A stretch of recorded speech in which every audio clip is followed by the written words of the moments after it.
Paz do Senhor. Vamos lá, irmãos, vamos encerrar aqui. Espero, né? Mas a gente vai caminhando debaixo da direção do Senhor. Lembrando que a sua participação, seu questionamento, sua dúvida é importante também, porque o Espírito de Deus usa isso, né? Quem nos ensina é o Espírito de Deus através da sua palavra. Amém? Muito bem. Essas três últimas características, elas estão ligadas diretamente a nós, né, no sentido pessoal, como eu falei, né? As três primeiras em relação a Deus, as outras três em relação ao próximo, e agora nossas atitudes, nossa postura para com o próximo, né, nossas lutas interiores. A fidelidade, nós falamos aí, né, que é um dos aspectos da fé, porque se você pegar essa palavra fidelidade e fé, no grego é a mesma palavra, a pistis, é a mesma palavra. Pistis tem a ver com confiança, fé, fidelidade, firmeza, né, é crença, tá? Então é o contexto que vai determinar qual que é a palavra certa. No fruto do Espírito aqui, é fidelidade, tá? Então está ligado a essa questão de ser confiável, de ser firme. Logicamente que essas características nós temos como referência o caráter divino, tá? Deus. E foi manifestado através de Cristo, na vida e no ministério de Cristo, né? Então essa fidelidade aqui é primeiramente fidelidade para com os mandamentos, para com a orientação divina, fidelidade para com o próximo também, na palavra que nós empenhamos, né? Nos compromissos que nós assumimos também, lembrando que como é fruto do Espírito, não é algo meramente natural, é sobrenatural, tá? Porque vem do Espírito de Deus. Ela pode ser traduzida, como eu disse, também por confiança, tá? Por isso o sentido dessa característica é de alguém fiel, confiável e leal. Pistis é traduzida também por fé, como eu falei, mas não pode ser confundida com um credo ou um conjunto de doutrinas, tá? Como geralmente acontece. O sentido da palavra é de alguém digno de confiança. Por exemplo, em Hebreus 11, a fé que é apresentada no capítulo diz respeito aos homens que foram fiéis à missão que receberam, né, de Deus. Se você pegar Hebreus capítulo 11, você vai ver ali que tem a galeria dos heróis da fé, homens e mulheres, né, que foram fiéis ao que Deus confiou em suas mãos, né, e demonstrando aí então o fruto do Espírito. Esse é um dos exemplos que nós temos na palavra do nosso Deus. O próprio Cristo, né, que ele sempre falava que fazia a vontade do Pai, né, e veio para fazer a vontade do Pai, né? Na parábola dos talentos, em Mateus capítulo 25, dos 14 ao 30, o Senhor que confiou aquelas moedas aos servos, elogiou o primeiro, citando a bondade, né, e a fidelidade. Disse-lhe o Senhor: muito bem, servo bom e fiel. Foste fiel no pouco, sobre o muito te colocarei. Entra no gozo do teu Senhor. Mateus 25, 21. Aliás, vamos dar uma olhada nessa parábola aí, porque ela traz justamente essa ideia aí de fidelidade naquilo que foi confiado, tá? E desenvolver o que foi colocado em nossas mãos. Mateus capítulo 25, a partir do verso 14, vou ler, você acompanha na sua Bíblia aí. Mateus 25, a partir do 14. Não é? Ok. Pois será como um homem que, ausentando-se do país, chamou os seus servos e lhes confiou os seus bens. Essa ideia aqui de confiar e entregar, né, porque tem crédito, né, confiança. Eu sei que isso é um pouco complicado para nós, por exemplo, assim, Deus nos confiou dons, amém? Deus nos confiou capacitações, amém? Deus nos confiou vida, família, tudo isso vem de Deus. Então, nesse aspecto, o próprio Deus está depositando em nós a sua confiança. Sei que isso é um pouco, né, meio, para alguns, meio contraditório, né?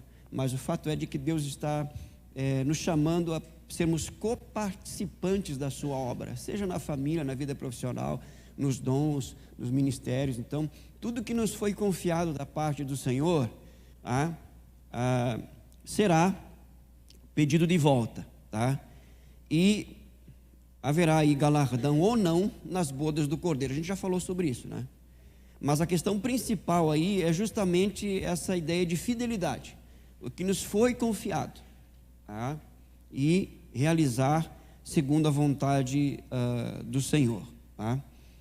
A um deu 5 talentos, ao outro deu 2, e ao outro deu 1. Olha só, de acordo com a capacidade de cada um deles. Então partiu. Então essa questão de que um tem mais talento do que o outro, não é uma questão de que um seja melhor do que o outro, é uma questão de capacidade, capacitação. Tá? Quando eu digo que não é melhor, no sentido de superioridade. Aliás, no reino de Deus não existe isso, irmãos. A gente já falou sobre isso. Existem diferenças de funções no exercício das mesmas. Então, se Deus me confiou um talento, eu tenho que cuidar dele, porque ele vai ser me pedido de volta. E a ideia aqui, Deus conhece a cada um. Então, se o Senhor nos confiou, nós temos que entender o seguinte, que Ele não erra em nos confiar, né, seus bens. Ele não erra. Ele sabe, Ele conhece. Né?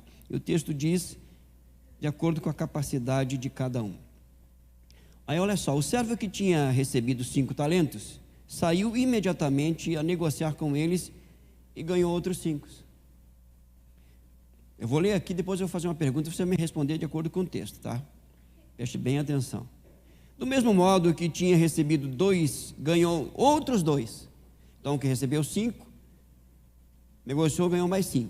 O que recebeu 2, também negociou e recebeu mais 2. Agora, olha só. Mas o servo que tinha recebido 1 talento, saindo, fez um buraco na terra e escondeu o dinheiro do seu senhor.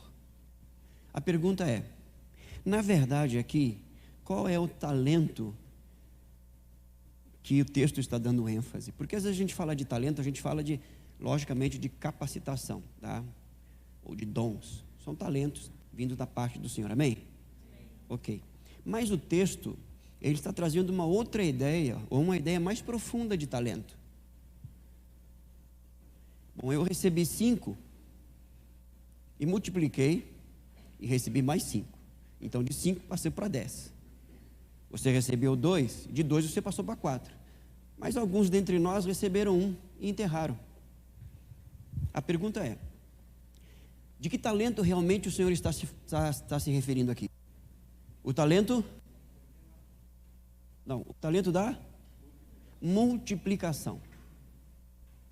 Porque o que acontece? O que nos foi confiado, se nós fizermos bem, com fidelidade, é natural que a gente vá crescer.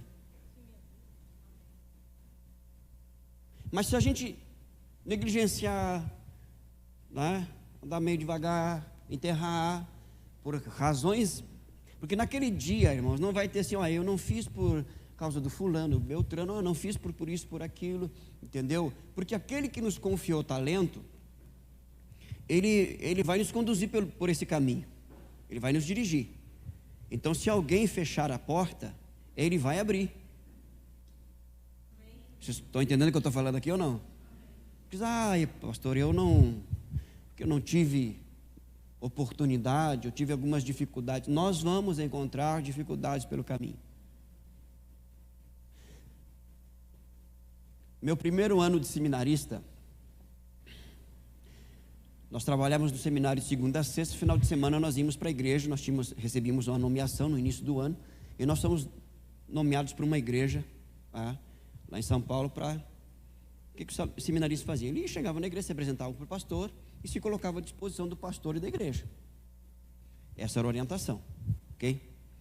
Chegamos nessa igreja, eu e a Ângela, nos colocamos à disposição. Primeiro mês uma maravilha. No segundo mês o pastor me chamou e disse assim: Júlio, a partir de hoje eu vou fazer uma escala, direção de culto, pregação e de visitação, tá? E aí você vai trabalhar junto comigo. Ok, isso foi fevereiro, março, abril, maio, junho, julho, agosto, setembro, outubro, novembro. Eu trouxe o relatório para o seminário, o diretor do seminário, onde constava só o meu nome. Eu não fiz nada.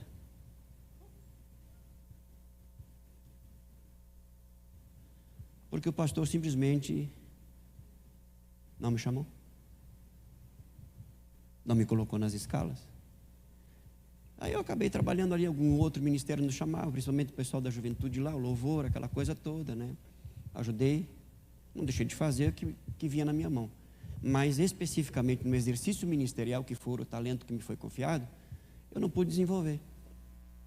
E não por culpa minha. E nem por isso eu saí de lá, né? Por quê? Porque tem um pastor, eu sou seminarista, eu vou fazer o que o pastor disser para fazer. Se não é para fazer nada, eu não vou fazer nada. Esse é o princípio de autoridade. Aí o diretor do seminário abriu um bocão, aquela coisa toda. Eu disse, pastor, olha, é o seguinte, ó, só que o senhor não entendeu. Não é porque eu não quis fazer. Mas por que você não falou com o pastor? Eu falei com o pastor. Só que ele é o pastor da igreja, não. Eu sou mero seminarista. Eu me submeti à autoridade dele, pronto, acabou. Passados 5 anos. 5 anos se passaram. Eu fui nomeado para uma outra igreja. Uma igreja maior. Pastor, digamos assim, entre aspas, o pastor presidente e os auxiliares. Os auxiliares, eles são nomeados por tempo de ministério, por experiência e também por uma questão de seminário. Por exemplo, eu fiz um seminário interno, então quem fez o seminário, por exemplo, o modular, né? Então eu tenho prioridade sobre aquele que pastor consagrado também, mas que fez o modular. Adivinha quem estava depois de mim? Esse pastor. E eu pensei assim, digo, puxa vida, agora eu estou acima, ele está abaixo. Então é uma oportunidade divina aqui para a gente, né, retribuir na mesma moeda. E até houve no momento ali uma certa da parte desse pastor, porque ele entendia que ele tinha que estar depois do pastor titular, tinha que ser ele. E a nomeação não foi essa. Depois do pastor titular era eu. O que eu aprendi com isso? Quando eu sou privado de exercer o talento que me foi confiado por aquele que é fiel, é uma questão de tempo. E ele vai manter a sua palavra e eu vou exercer.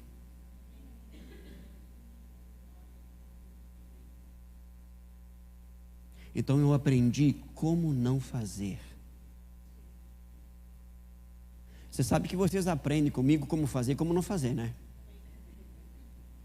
Espero que é mais como fazer do que e menos como não fazer, né? Porque a gente está sendo moldado também a trabalhar tanto quanto vocês, né? Mas eu aprendi com aquele pastor como não fazer, com um seminarista, com alguém que recebeu chamado, né? Que está ali para auxiliar, para aprender junto. Não está ali para disputar cargo, função, né? Não estava lá para tomar a igreja dele, até porque a igreja não é dele nem minha, a igreja é de Cristo. Você entende isso ou não? Mas às vezes a coisa fica meio complicada aí.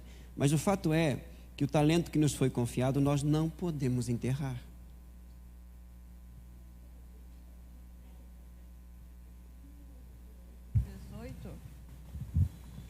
Aqui no versículo 18, ele trata e ele fala, escondeu o dinheiro.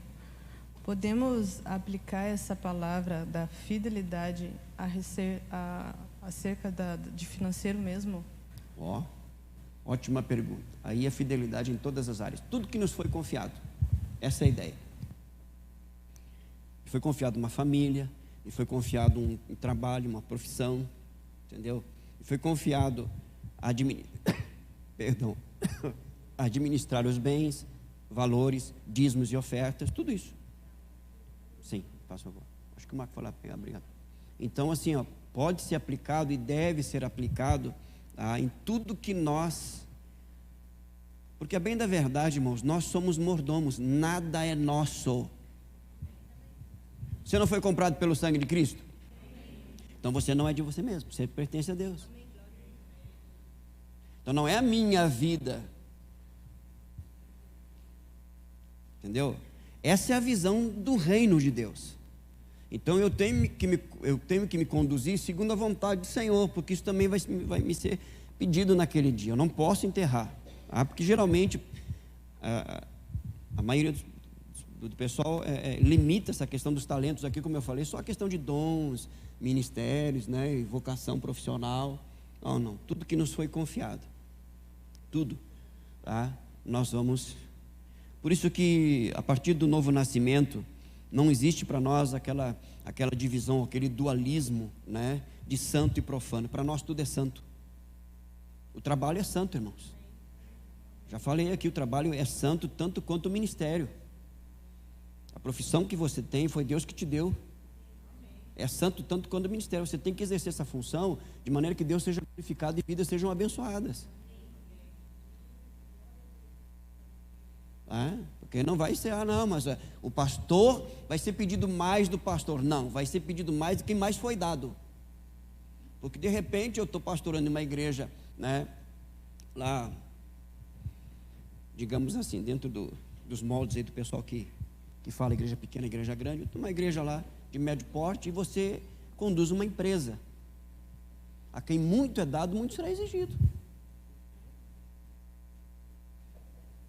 Ou você pensa que você vai ser cobrado mais do que porque eu sou pastor e você não é? Não existe isso, irmãos. Porque na sua empresa você não lida só com números, você lida com pessoas, e por detrás dessas pessoas, famílias. Você passa princípios e valores a partir da sua vida de fé, lá onde você exerce a sua profissão.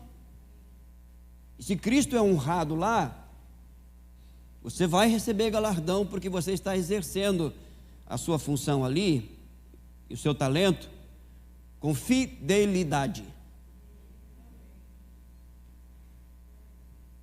Essa fidelidade tem que ser vista no exercício de toda e qualquer função, toda e qualquer vocação, toda e qualquer profissão.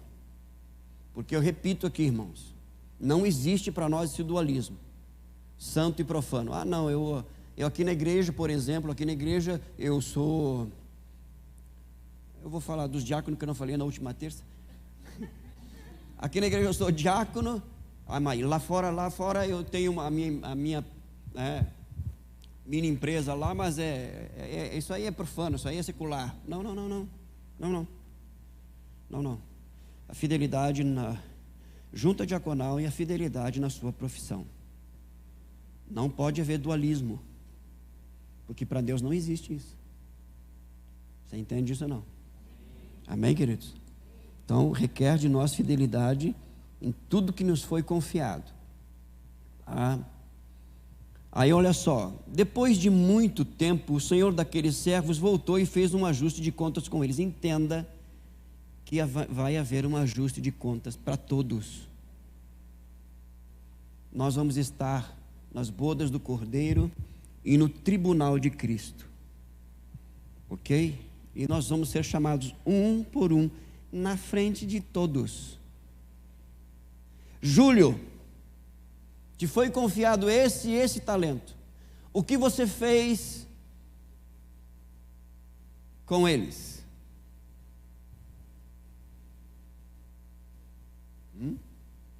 Eu não vou perder salvação, mas eu vou poder ser honrado ou envergonhado. E às vezes eu fico ouvindo assim, o pessoal diz, o importante é ir para o céu. Esse negócio de galardão. Imagina você ser humilhado pelo Senhor dos Senhores, diante de toda a igreja, desde o primeiro que nasceu de novo até o último, que foi arrebatado. E você não vai morar perto do santuário. Você vai morar longe, vai estar no céu, vai estar salvo, mas você não vai ter acesso direto. Você vai ter que caminhar. No milênio você não vai receber nada para governar.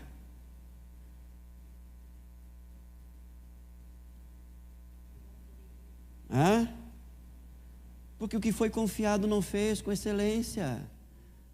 Então cuidado. Negócio, pastor, nem que seja uma chopana no céu. Não tem chopana no céu, irmão. Negócio esse de chopana no céu, você está doido? Então, nós teremos esse momento de prestação de contas. Como dizia o professor lá no seminário, vai ser lindo. Eita, aleluia. Pois não. Não, mas não é sofrimento, irmão. É disciplina. Não, porque o Senhor usa a palavra que vamos ser envergonhados, Sim, humilhados. exatamente, porque é uma disciplina. Não tem nada a ver com sofrimento. Entendeu? Sim, sim. É lógico, Sim, claro que a tua não. colocação está certa, corretíssima. Está corretíssima. O céu Porque é uma outra realidade. Como posso me expressar? Será uma correção, mas será diferente porque é no céu, mas aqui na terra tu é corrigida para haver uma mudança. Mas no caso eu já estarei lá. Ok, ótima colocação. A Bíblia diz que nós vamos crescer lá de glória em glória. Ainda vai haver, sim. Sabe por quê? Porque nós estamos sendo trabalhados para sermos aperfeiçoados à semelhança de um Deus que é eterno e infinito.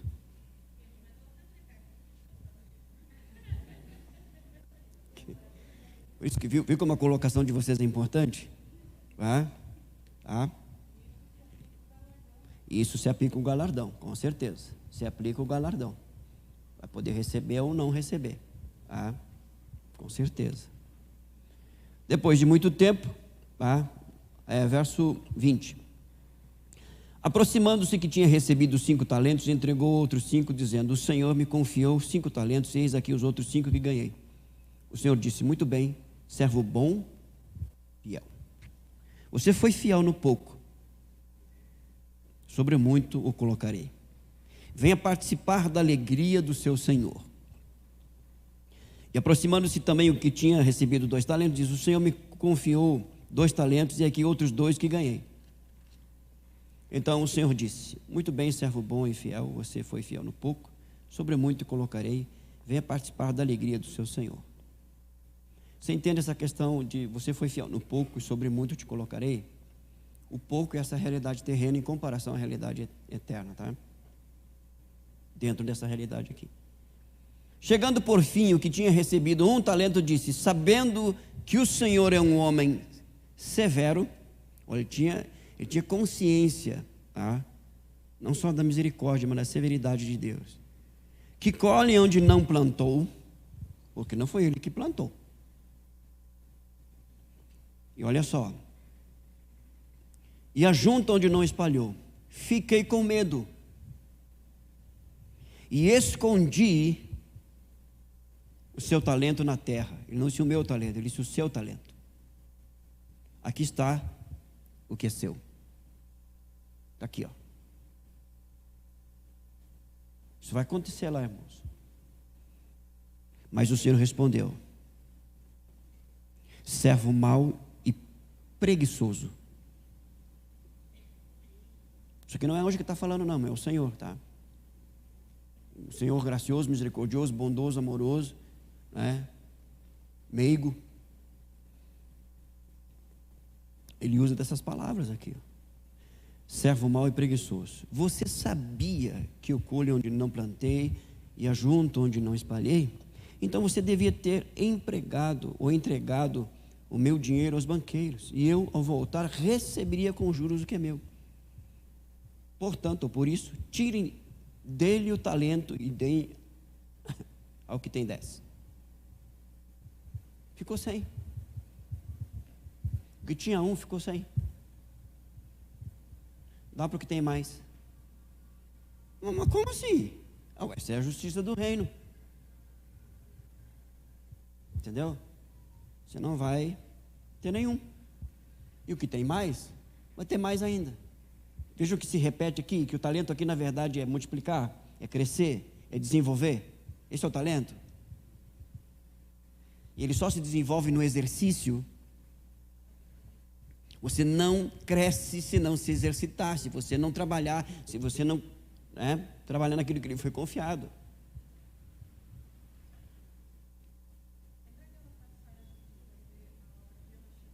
Com certeza, relaxadamente, de qualquer jeito. Preguiça, medo, vergonha. Olha só.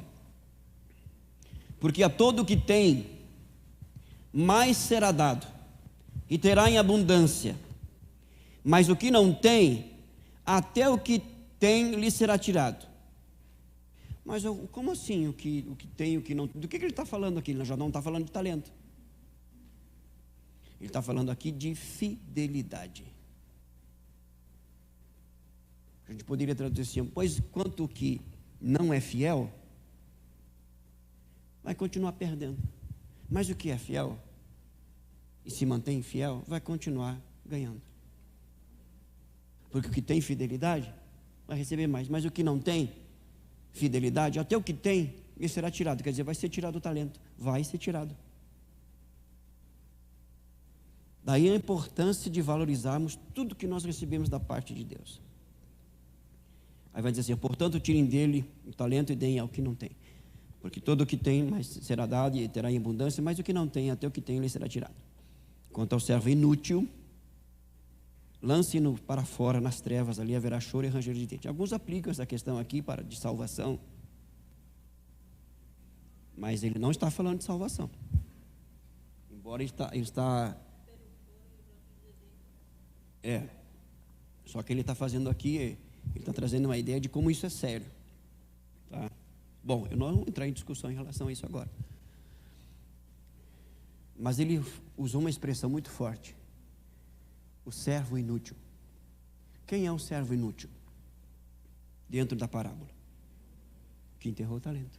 E não é o Senhor, não somos nós que estamos dizendo, quem quer que seja, é o Senhor que está dizendo que se eu enterro o talento, eu sou um servo inútil aos seus olhos.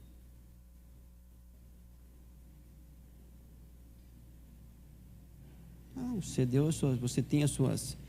Sabe, no quartel, quando a gente fazia um negócio lá, né, que não tinha que fazer, ou não fazia o que tinha que fazer, né, a gente pegava e ia tentar se explicar com o superior, e a gente dava lá a nossa justificativa, e falava, né?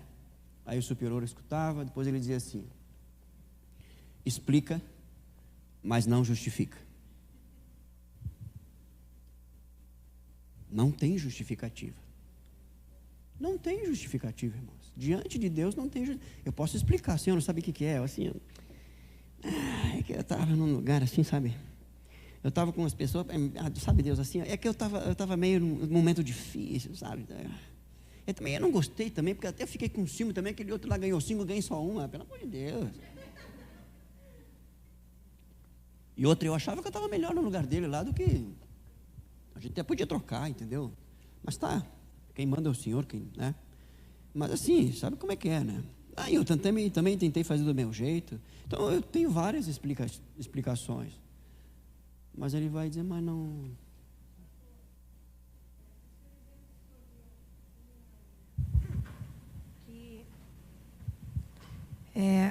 O senhor foi chamado para essa determinada igreja, né, para servir com seus dons e talentos, e lá o senhor chegou e o senhor não trabalhou, o senhor não conseguiu, né? O senhor voltou para o seminário e depois, quando o senhor foi novamente chamado, o senhor estava acima daquele que lhe coordenou lá atrás. Sim. Entra aqui que, como se os dons dele, talento que ele poderia, né, ter somado junto com o Senhor, foi Ótima tirado. colocação. Sim, entra. Porque também, eu achei que ninguém ia fazer essa colocação. Quando ele fala assim, foste fiel no pouco, sobre o muito te colocarei, a primeira interpretação é o pouco aqui na terra, o muito lá no céu. Aí, em comparação ao natural e sobrenatural. Tá? Mas isso se aplica também no nosso dia a dia. Nós perdemos, às vezes, oportunidades, portas se fecham, e não é o diabo que fecha, muitas vezes, é porque nós fechamos. Porque nós, às vezes, nos julgamos incapazes, mesmo orando e pedindo para Deus, e Deus concede, e a gente não entra por aquela porta. Não desenvolve, não cresce. Irmãos, eu estou falando em todas as áreas. Todas as áreas, sabe? O Senhor dá um direcionamento, a gente não obedece. Isso vai trazer consequências lá na frente. Porque todas as nossas escolhas, decisões e ações são como sementes que nós lançamos sobre a terra. Nós vamos colher. E esse pastor colheu. Tanto que ele já estava lá como auxiliar bem mais tempo do que eu. e o que eu não pude fazer quando ele era o pastor lá na igreja onde nós estávamos, ele era o pastor, eu fiz, sendo auxiliar do pastor, e ele fez outras funções que estavam longe do ministério pastoral, sendo pastor. Você entende isso?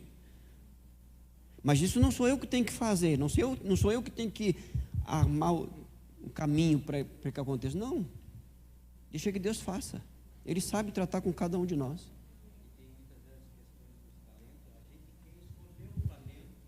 Exercer na casa de Deus daquilo que Deus já concedeu. Aí tu não quer fazer aquilo que Deus te deu. Exato. E tu quer fazer aquilo que tu acha que tem essa capacidade. Exatamente. Entendeu? Então, o pessoal fala assim, nós não somos insubstituíveis. Sim e não. Nós não somos insubstituíveis. Deus sempre vai levantar outro. Mas naquele dia, o Senhor não vai dizer, viu, você não fez, eu coloquei outro, viu? Tá? Não. Era para você ter feito.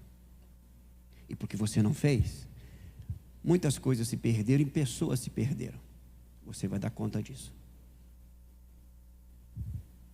Então não é uma questão simples, irmão, não é uma questão secundária. Nós temos que levar muito a sério essa questão aqui de fidelidade no que nos foi confiado. Faça, entendeu?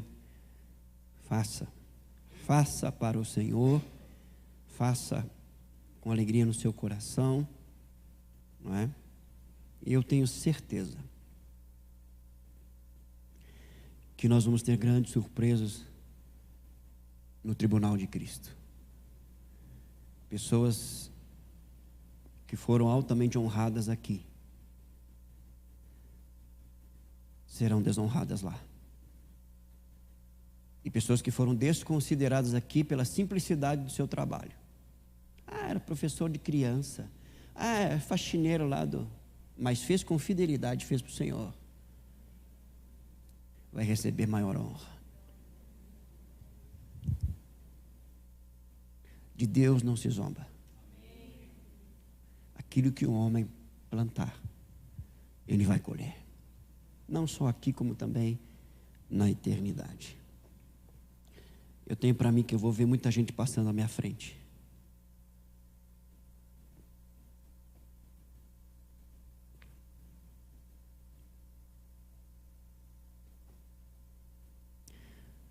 Muitos que sentaram para me ouvir.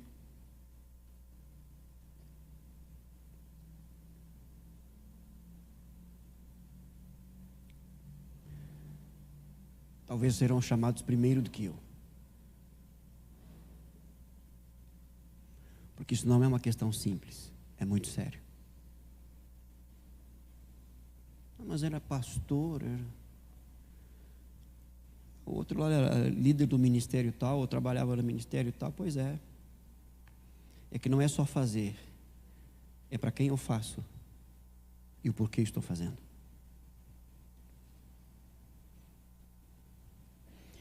Tudo bem aqui? Esse silêncio é ensurdecedor. Deus espera a fidelidade de seus servos até mesmo nas pequenas coisas, nasquelas mais simples e menos honrosas. Ser fiel é ter responsabilidade por tudo aquilo que nos foi confiado. O Espírito Santo deseja produzir isso em nós para que sejamos dignos de confiança. Sejamos fiéis ao Senhor e fiéis à missão de amarmos o próximo. Isso tem grande galardão, irmão. Tem grande galardão, pode ter certeza disso. Mansidão.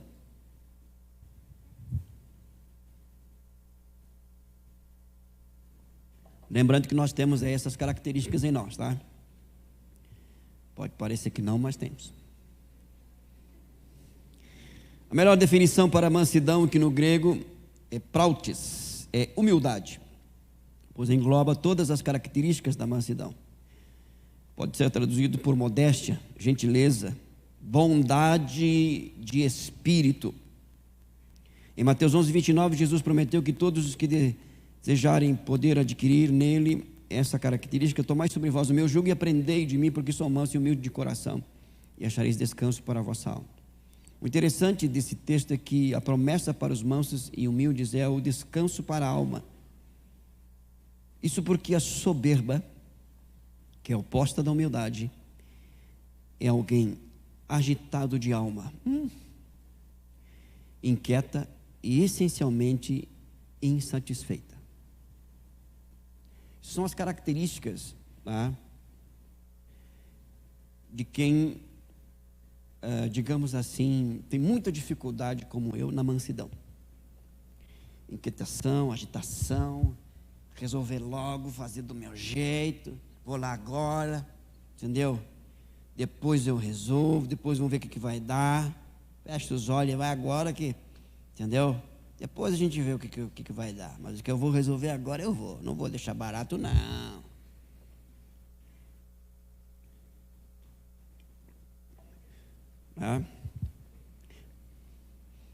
Não podemos presumir que essa característica possa ser algo imitável, pois é algo que deve fluir do coração, que não pode ser aprendido e reproduzido por meio de repetição. Não é por esforço humano que se adquire essa humildade, mas pelo agir sobrenatural do Espírito Santo. A mansidão também é a capacidade de reagir positivamente e com humildade diante de situações adversas que tendem a provocar nossa ira. Aqui a questão a Bíblia, por exemplo, fala de Moisés, o homem mais manso da terra, né? Claro, depois de Jesus, logicamente. Mas por que traz essa ideia de Moisés? Lembram quando o registro sagrado começa sobre a vida de Moisés, ele vai ver os seus irmãos lá e ele vê um egípcio maltratando um dos seus irmãos, porque Moisés sabia da sua descendência, da sua origem. Diferente dos filmes que apresentam aí, que ele não sabia, que vai descobrir depois. Não, ele sabia. Ele foi criado pela mãe dele no palácio.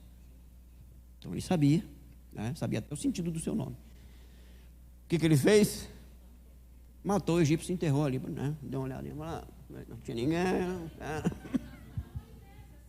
Entendeu? Matou o camarada. Ok? Aí depois ele fugiu, mas era o homem mais manso, porque nesse processo de caminhada com Deus ele foi sendo aperfeiçoado. Ok? Tanto que você vê, por exemplo, no registro do livro de Números, Êxodo, Números, não, principalmente Números, que diante por exemplo, quando o pessoal se levantava contra a autoridade dele, a primeira coisa que ele fazia, ele se prostrava. Ele não se protegia. Agora, quando ele tinha que sair à guerra pelos seus, ele saía para matar. Onde é que está a mansidão aí? Aí que está. A questão da mansidão aqui é o seguinte. Imagine um cavalo selvagem. Ele precisa ser domado. Essa é a ideia no grego de mansidão. Para que ele aprenda a usar a sua força. Sua força não tem que dominá-lo. Ele tem que dominar essa força. E usar de maneira sábia. E o Espírito de Deus faz isso conosco.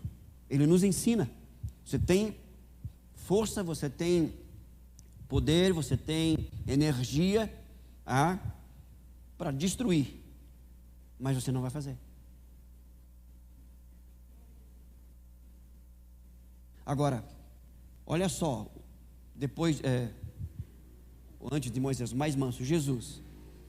Você percebe que, por exemplo, quando ele entra no templo e faz aquele negócio todo lá, e o pessoal até se assusta, né? Mas quando era contra ele, a Bíblia diz que ele é cordeiro mudo, que é uma ideia de mansidão. Ele não, quando ele estava diante de Pilatos, ele disse: olha, o meu reino não é desse mundo. Se o meu reino fosse desse mundo, né, eu poderia pedir ao Pai que enviasse legiões de anjos, mas o meu reino não é desse mundo.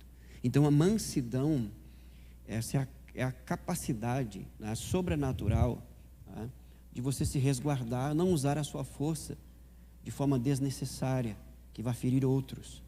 Mas quando você precisa proteger alguém que lhe foi confiado, você vai proteger.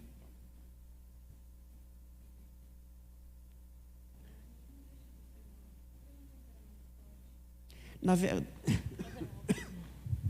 verdade, assim, ó, por exemplo, o pessoal que tem problema com ira, com explosivo, o temperamento dele não é forte, o temperamento dele é fraco. É fraqueza de temperamento. Tá? O pessoal usa, isso aqui é porque o meu temperamento é forte. Não, o seu temperamento é fraco. Temperamento forte é autocontrole.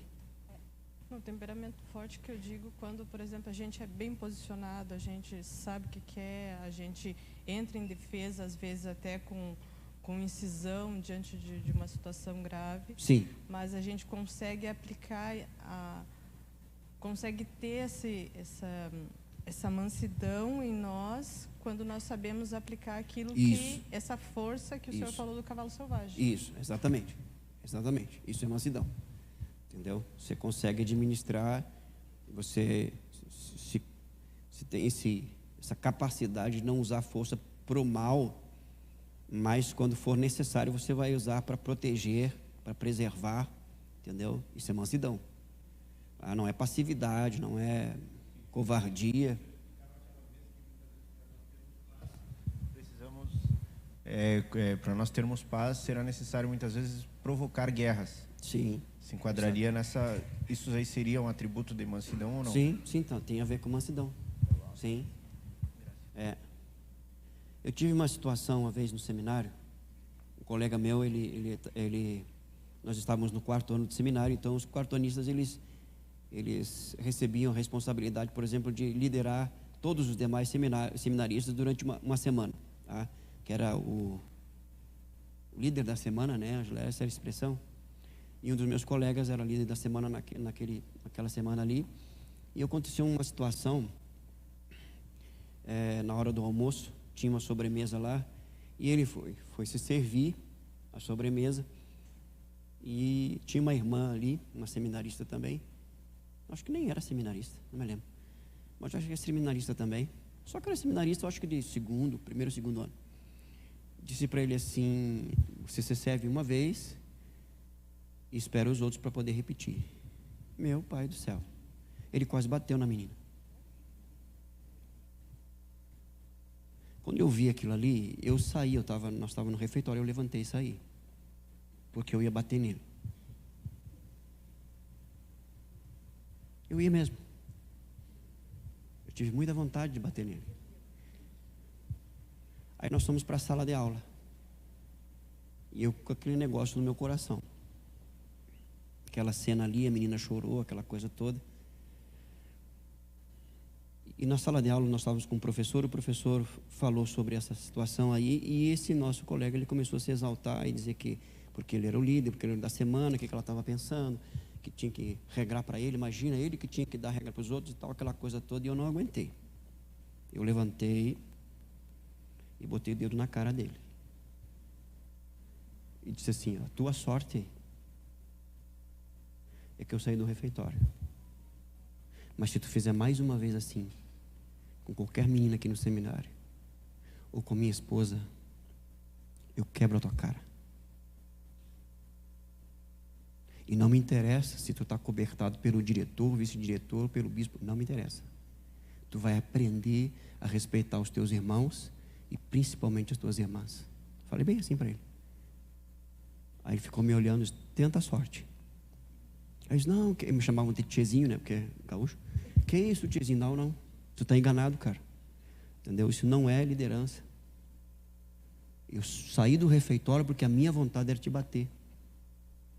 Então estou dizendo assim, ó, para ti, na frente do professor, porque o nosso professor era o diretor do seminário, né, que se tu fizer assim na minha frente mais uma vez, não me interessa se vão me expulsar do seminário, não me interessa, mas que tu vai aprender, tu vai.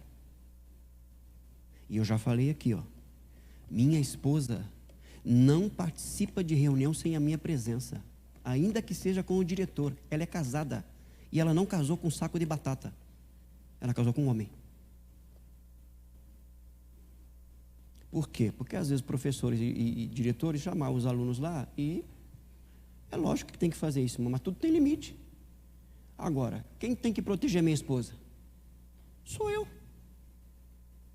Aí você é um frouxo? Em nome do amor? Em nome da mansidão? Negativo. É totalmente errado. Isso é pecado. Deus vai pedir conta de mim. Porque ela casou comigo.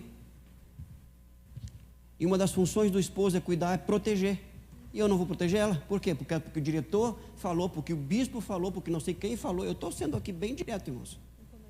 Estou sendo bem direto, bem claro, que eu não estou incentivando, entendeu, a violência ou coisa desse tipo. Eu estou dizendo o seguinte, que muitas vezes nós confundimos as coisas, os princípios. Ser manso não é ser passivo, é ser inteligente. Eu tenho responsabilidades. Porque de repente você pode me ofender, me agredir, eu ficar doido para te bater.